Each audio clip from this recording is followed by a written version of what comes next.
Hello. We just finished a meeting of our federal congressional delegation with our federal partners and state partners in regards to the catastrophic loss of the Francis Scott Key Bridge.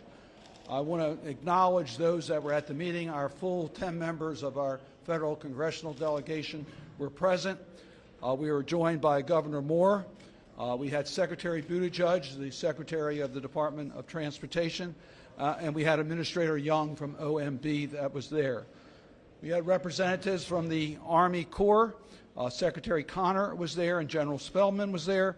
And we had representatives from the U.S. Coast Guard. Admiral Gautier was representing the Coast Guard. And we had Paul Wiedefeld, the Secretary of the Maryland Department of Transportation. It was a bipartisan group.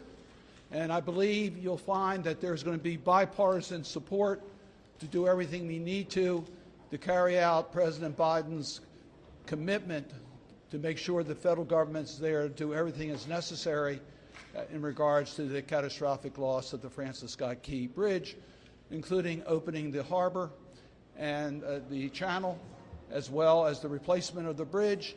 And I also always want to acknowledge the extraordinary work of our first responders who saved lives. We tragically lost 6 souls. Our hearts and prayers and thoughts are with them, as well as the support systems that we have developed to help those families. We recognize that many lives were saved because of the quick response from the first responders. President Biden has made it clear and has delivered on the commitment that the personnel and resources of the federal government will be there, have been there from day one to get the job done as quickly as possible, and we are extremely thankful. We got an update in regards to the opening of the channel. Incredible work has been done. These divers that go down there, it's really dangerous work. We now have 2 alternative channels that are open. We have a 3rd channel that will be opened this month that will deal with the majority of traffic into the Port of Baltimore. And by the end of May, we hope to have the entire channel reopened. That's incredible work by very talented people. We also are working right now on the replacement of the Francis Scott Key Bridge. So the question was asked, what do you need from Congress in order to make this happen the way that we want to make sure it's happened without any delay? And we intend to introduce legislation very soon, coordinated through our delegation, that will clarify that in regards to the federal participation by the state, that this will be 100% federal funds in regards to the costs related to the destruction and replacement of the Francis Scott Key Bridge. That legislation is necessary because of a 90-10 in the original language. This is not unprecedented. The 100% was used in regards to the Minnesota bridge replacement. And this is a commitment that is normal for this type of a catastrophic loss of a major infrastructure in our country. We will also make it clear, as it is under current law, that in regards to any third-party recoveries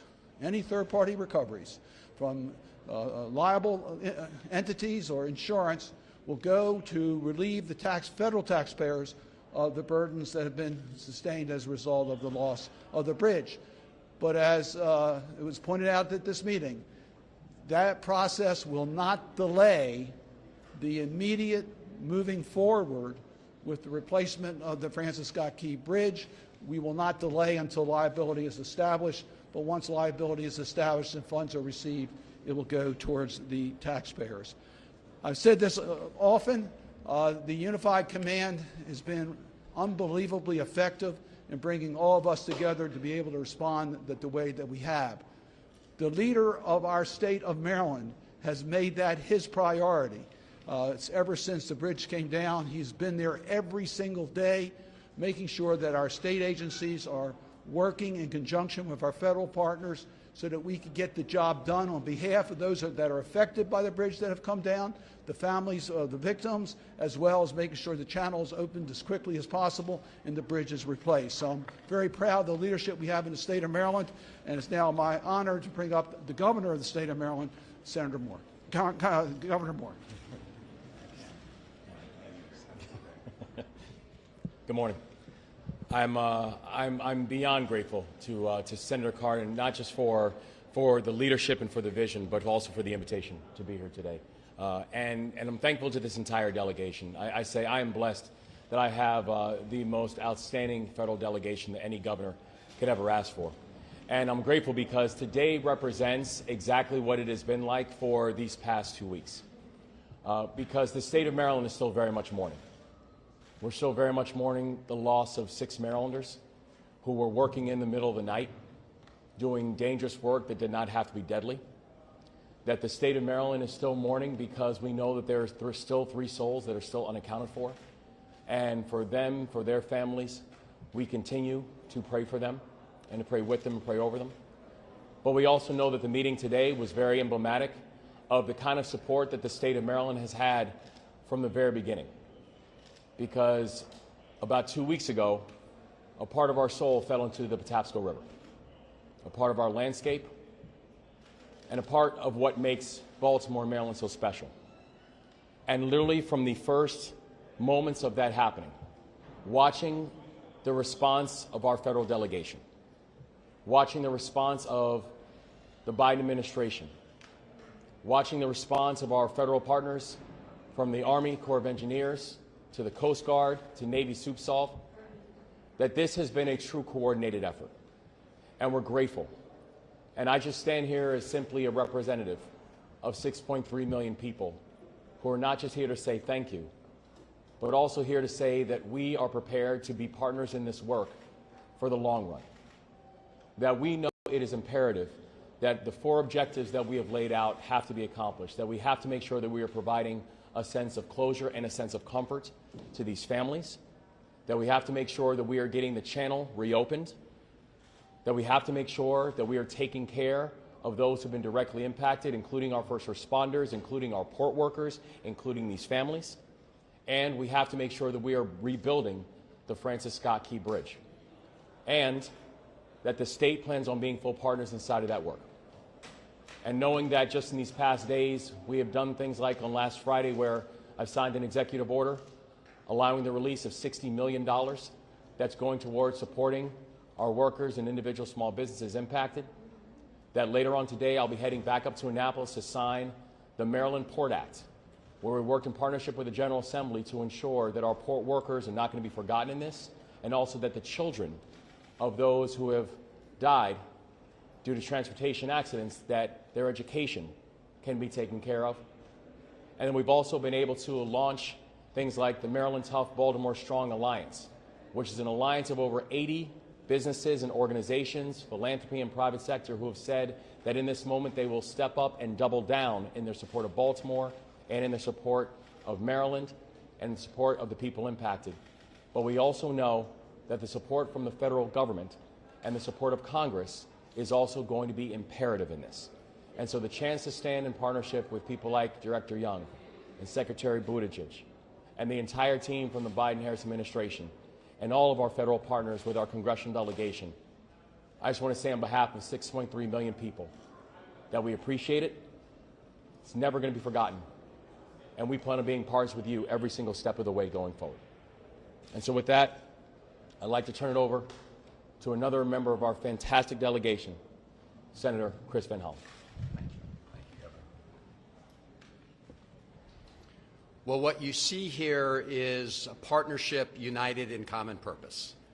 The purpose being, first and foremost, to support the families of the 6 souls that we lost on that tragic day, to embrace and thank and support the first responders who put themselves at risk to help others, and then to get about the business of making sure we open the port, we deepen the channel. That work is already underway.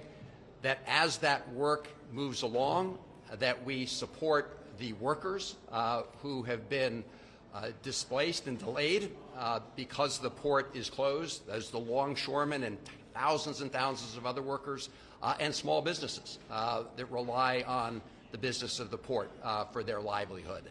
So that is one big step going on right now, and of course rebuilding the bridge together. Now in this process, we've seen that unity of purpose matters, and I want to thank President Biden and his entire team for being on the job from day one. Early in the day of this disaster, many of us got phone calls from the President. It wasn't just to say, my heart is with you. It was to say, here's what I've already ordered. And he laid out what he had already said and done. And then to say, and we're here for anything else that you need. So to Secretary Buttigieg, to Director Young, to all of the partners who are here, the Army Corps, the Coast Guard, the folks who aren't here, the Department of Labor, the SBA. At a moment like this, when you see a tragedy and disaster that has national impact and national scope, you realize just how indispensable the federal government is to making sure that a city like Baltimore and the state of Maryland can get on its feet and be made whole. So I want to thank the President, all the executive partners here. Our governor has been nonstop. He's been on this every day, 24/7 with his team. Secretary Wedefield is here, but his entire team. And again, making sure that we hit those key issues, beginning with supporting the families of who lost loved ones. So, Governor, thank you and your entire team. The Mayor of Baltimore is not here, but I do want to thank the Mayor, Mayor Scott, and all that they have done as well. And of course, my colleagues in the federal delegation, we are united in our efforts to make sure that we move forward. The executive branch of the federal government is already on the job. Senator Cardin, as you heard, is going to lead our effort here to introduce legislation shortly to make good on the President's commitment that the federal government will be there entirely for the state of Maryland. He and the executive branch are doing what they need to do. Now it's up to all of us in Congress on a bipartisan basis to finish that job, to make sure that having entered already the emergency relief program, and Secretary Buttigieg, thank you and your team for such fast work there, already released $60 million. That program already provides that 90% of the costs of a new bridge will be covered through that program. There are lots of other states of all political persuasions that rely on that fund, and so we look forward to working together on a bipartisan basis to making sure that fund is available for all those projects that are there. And then, as Senator Cardin said, we will be introducing legislation for the other 10%, making crystal clear what is already in the law, but emphasizing the fact that any funds retrieved through lawsuits and liability are returned entirely to the federal taxpayer. So a lot of work that's been done, a lot of work still to be done. And now let me turn it over to somebody who not only has been on this 24/7, but made phone calls to members of our delegation 3 a.m.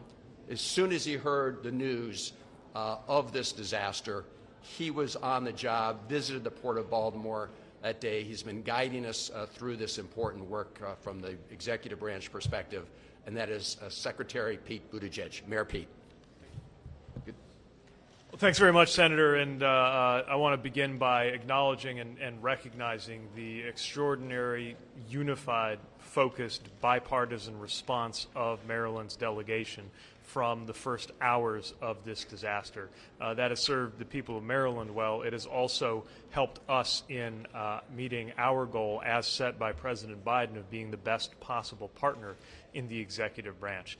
Likewise, the extraordinary leadership of Governor Wes Moore and his team has served the people of Maryland well and has made it possible for us to be in seamless integration in making sure that every federal tool can be brought to bear to deal with this both in the immediate response and for the long term. President Biden has had the same message internally to the executive branch that he has had externally to the public, the delegation, and the people of Maryland, which is to use every tool at our disposal to make sure that we help Baltimore and Maryland recover stronger than ever before. Much of that has been led by sister agencies like the Coast Guard, Army Corps of Engineers, and others. From a U.S. Department of Transportation perspective, that's focused on 4 major lines of effort: helping Maryland reopen the port, dealing with supply chain implications until the port is reopened, helping Maryland to reopen and rebuild the bridge, and dealing with the surface transportation implications in the meantime. Already we have released $60 million in emergency relief funding that is going toward immediate uses both related to the wreckage removal and to the preparation for the building of the new bridge. Also, we were able to amend a grant that was already underway for the port to help benefit one of the few parts of the port that is outside of the channel to help them accelerate some of their development to take on more of the vehicle traffic that is disrupted or diverted in the meantime. Those are just some examples where there is going to be much more to come. In order to continue that work, we will need to make sure that the emergency relief fund is at a healthy level, something that the delegation has expressed its determination to make sure happens, and that we certainly hope and expect will be a bipartisan goal. On the authorization side, as was mentioned earlier, getting to 100% to make sure that the letter of the law makes possible the President's commitment and intention, which is that this will be 100% supported federally. That is, of course, including the awareness that there may be private parties held liable for this. It is our expectation that the federal taxpayer will be made whole, but we do not want that to get in the way. That is why whatever insurance, litigation, and other related processes play out, we are not going to wait for them to play out to make sure these dollars are getting to where they need to be, and where they need to be is helping the people of Maryland rebuild right now. We will stand ready, as the President has directed, from the first hours for as long as it takes. And we're again thankful and admiring of the partnership of everybody who has come to step up and support this effort at every level. With that, let me turn it to a member of the House of Representatives whose district is most impacted, though clearly every district in Maryland and so many places beyond Maryland have been impacted. But we've had a great partner in Representative Kwesi Mfume. Representative.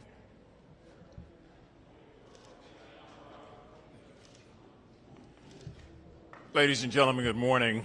I obviously want to echo much of what has been said, but I would really be at fault if I did not first thank our governor, who, from the instant that this disaster occurred, marshaled all of the resources in the state of Maryland and then ultimately around the country to bring us together as a team. Governor Moore, the people of Maryland really appreciate that, and the people of Maryland will remember it forever. I want to also thank Senator Cardin for convening us today here, along with his partner in the Senate, Senator Van Hollen, both of whom's leadership has been extraordinary, so that we might talk about the federal effort more and talk more about how we feed into, but more importantly, how we support the effort. President Biden has put forward a plan. We are all looking and working and trying to find a way to make that come to life. And so whether it's the Army Corps of Engineers, which has done an excellent job, or the United States Coast Guard, an equally great job, the Secretary of Transportation, Mr. Buttigieg, who was just here, who's being a little humble, but I have to tell you was one of the first boots on the ground to move us to where we had to be. This is a tough one. I think we all know that. It's been a tough 2 weeks for many of us who've been there at that bridge over and over again, like so many of the people here behind me.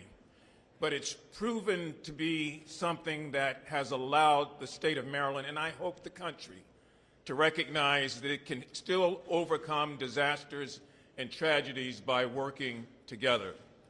I want to thank the Speaker of the House, Speaker Johnson.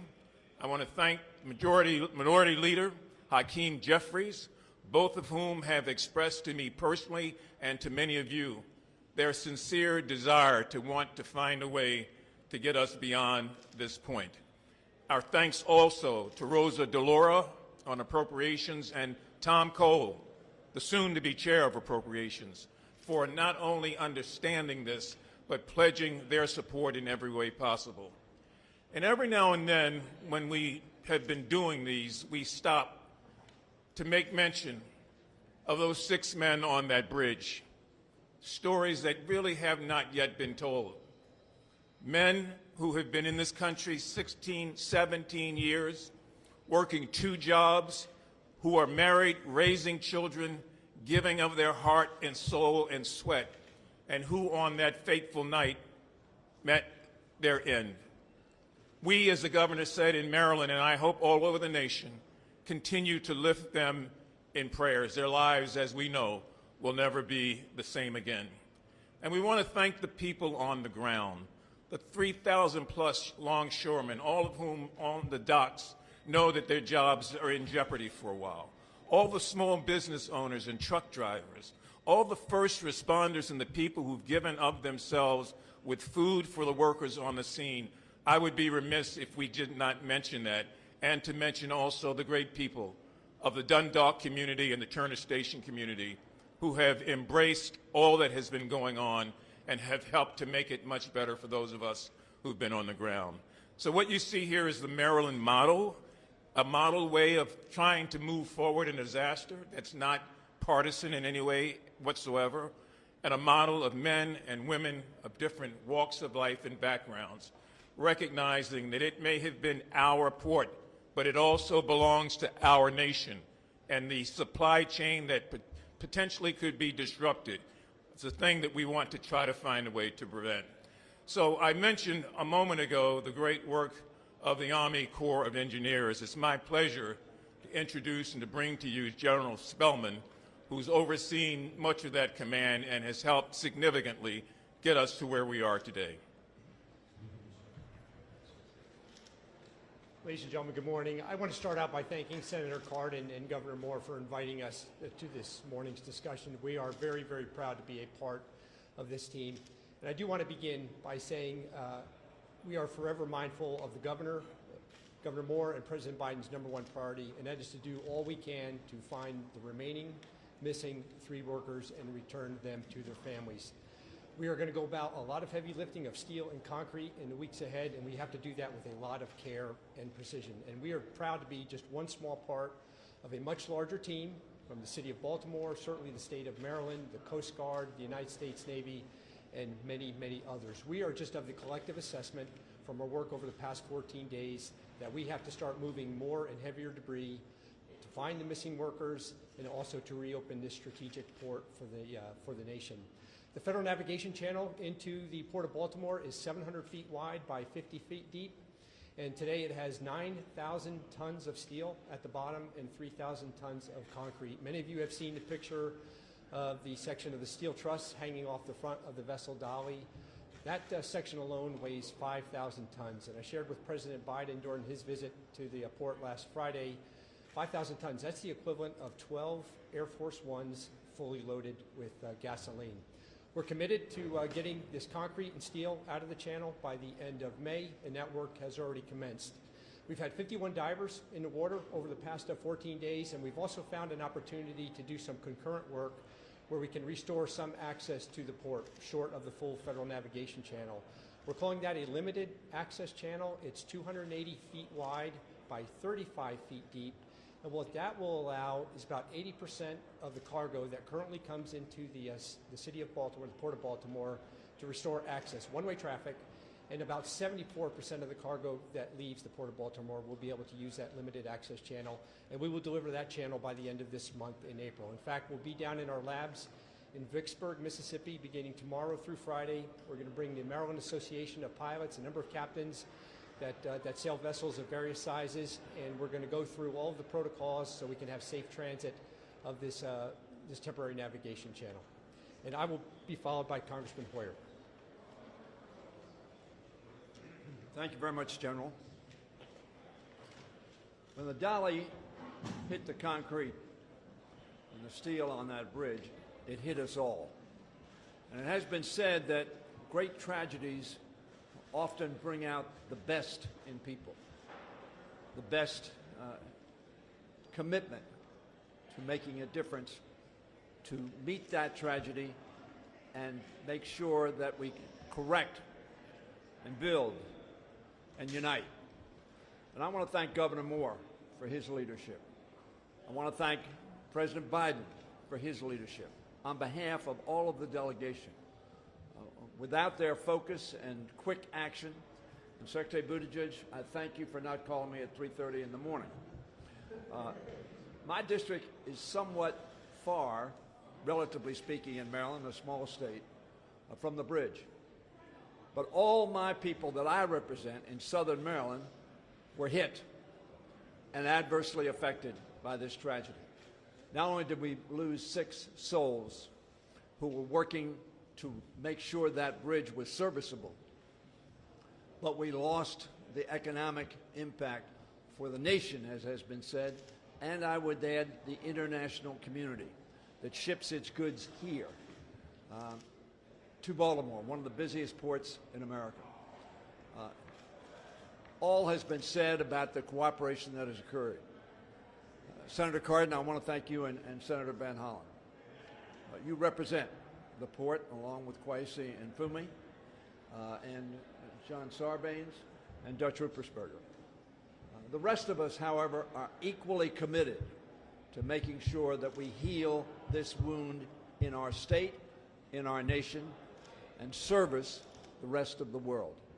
I want to yield to somebody who represented this district for some 20 years, who is retiring from the Congress, but as a member of the Appropriations Committee, along with David Trum, will be working with me and Congressman Harris. We're one of the few states in America that has 4 members of the Appropriations Committee. And we will be working tirelessly until we get the sums that are necessary, as I said, to heal this wound. Now let me yield to my friend, Dutch Ruppersberger. Well, most has been said about what we know is happening right now. We had a disaster. We've come together as a team. We're working federal, state, and local. You know, this country has problems now, as we know, partisan problems. But it takes a disaster, something like this, to bring us together. And I see this as a way that our country can come back together. So I'm going to defer now to Congressman Sarbanes. I'm just really proud of this team and everyone involved in making things better now that we move forward. Thank you. Thank you very much, Dutch. Good afternoon, everybody. I was born in Baltimore. I grew up in Baltimore.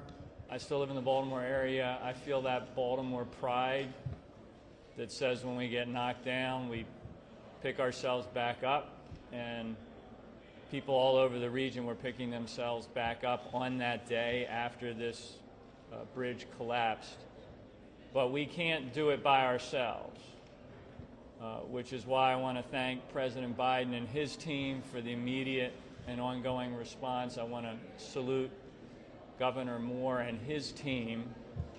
Together we're going to get through this, and we got assurances in the meeting we had today that unified, coordinated response is going to be there in the short, medium, and long term, led certainly by Senator Cardin, Senator Van Hollen, Congressman Mfume, who've been in the forefront of this response over the last couple of weeks.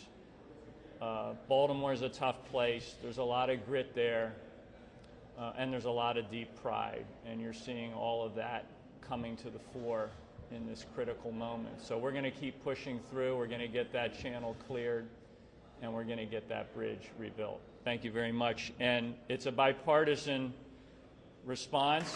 We've seen that already. We want that spirit to continue, and what makes our delegation bipartisan is the next person you're going to hear from, Congressman Andy Harris. Thank you very much. First and foremost, be certain to keep in your prayers the 6 families who were affected most deeply by this event. Now, beyond that, tragedy knows no partisanship. This wasn't a Republican tragedy, it wasn't a Democrat tragedy, and the solution won't be a partisan solution, it'll be a bipartisan solution. I'm committed to working because we know that there will be legislation that's necessary in order to deal with this, in order to make sure that Maryland doesn't have to bear a cost share, to make sure that this bridge is built back better than the bridge that was there already. and I'm committed to make sure that we navigate this through a bipartisan process, both houses, get it to the President's desk so that we can bring relief, again, to the City of Baltimore, the State of Maryland, and get that bridge rebuilt. Thank you. Congressman David Trump. And bringing up the rear end. First of all, what's most important to think about, again, as it was mentioned, the 6 souls that lost their lives: Mexico, Guatemala, Honduras, El Salvador.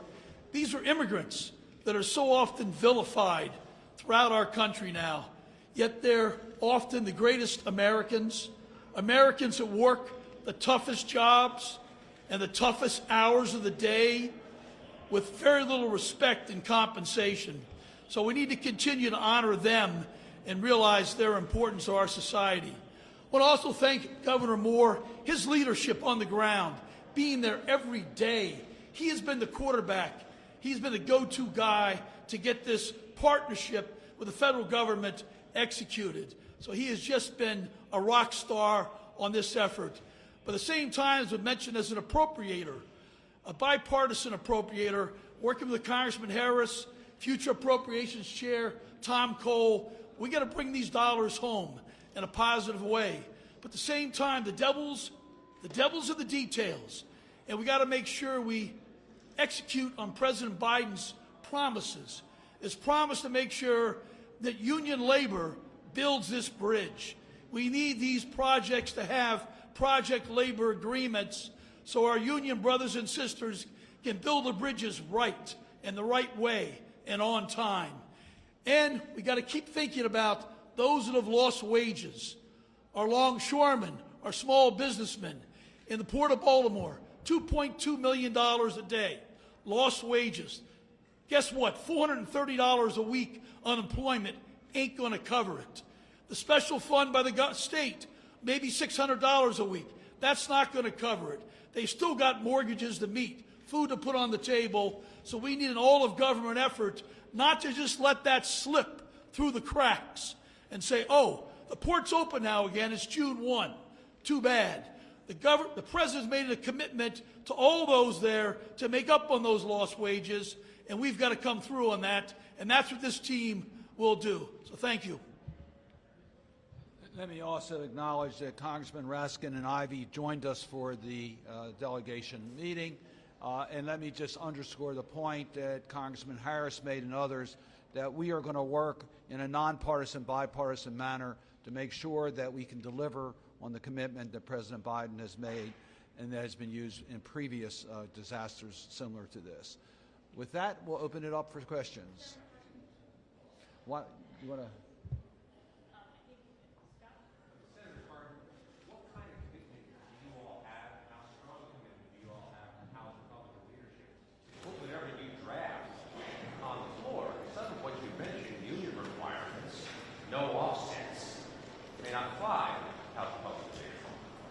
The legislation that we're going to be offering will be to do what has been done in previous disasters to make it clear that it's 100% federal cost in regards to the monies that have already been allocated. This is a cost share issue that we are talking about, which has been used in previous disasters. I am encouraged by the conversations and comments I've heard from my Republican colleagues. They have been very open to this legislation. Senator McConnell, the Republican leader, has been very kind in his comments. I've talked to Senator Capito, who's the ranking Republican on the authorizing committee. The bill will go to the Environment and Public Works Committee in the Senate. I've talked to Senator Carper about this. I've talked to staff from both sides. So I am optimistic we will get the traditional bipartisan support to move this legislation.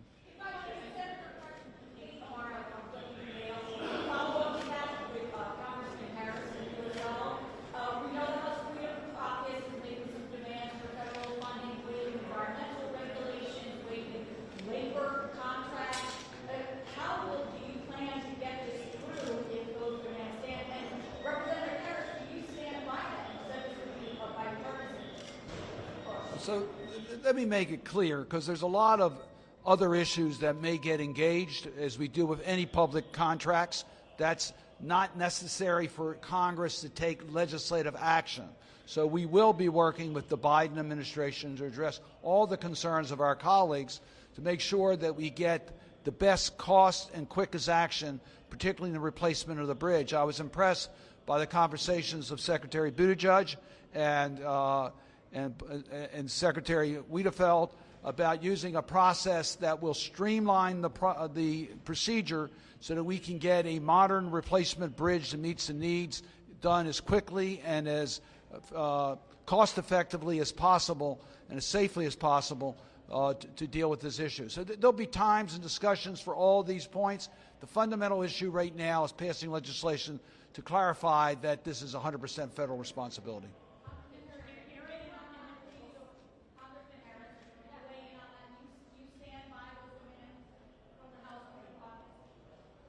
Chairman Cardin got it right. Look, there are steps in this process. The first step is about cost share.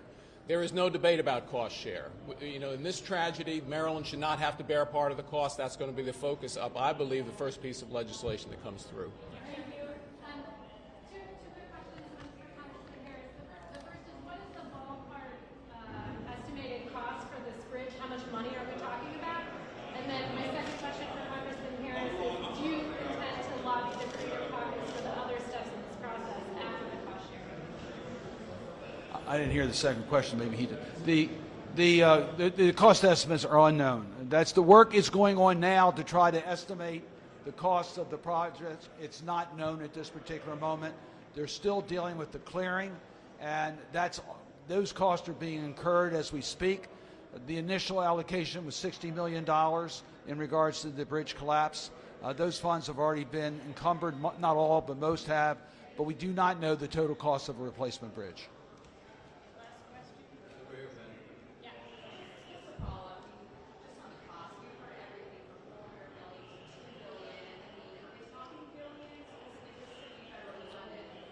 I don't think we know that. We had some discussions in our delegation meeting, and the experts don't know that. They don't know the range right now. It depends on the design of the bridge, the modern technologies to make sure it protects. There's been a 3,000% increase since 1975 when this bridge was constructed in regards to the amount of traffic cargo that goes through the channel itself. So it needs to meet the current needs in regards to structure, height, etc., and that's being evaluated as we speak. What the commitment is to make sure that the key bridge is replaced. It's replaced with a bridge that represents the modern capacities for a bridge of this type, with the type of vehicle traffic and over a very active channel. And those costs will be reviewed, and they're looking at ways to streamline it to make it as cost effective for the taxpayers of our country.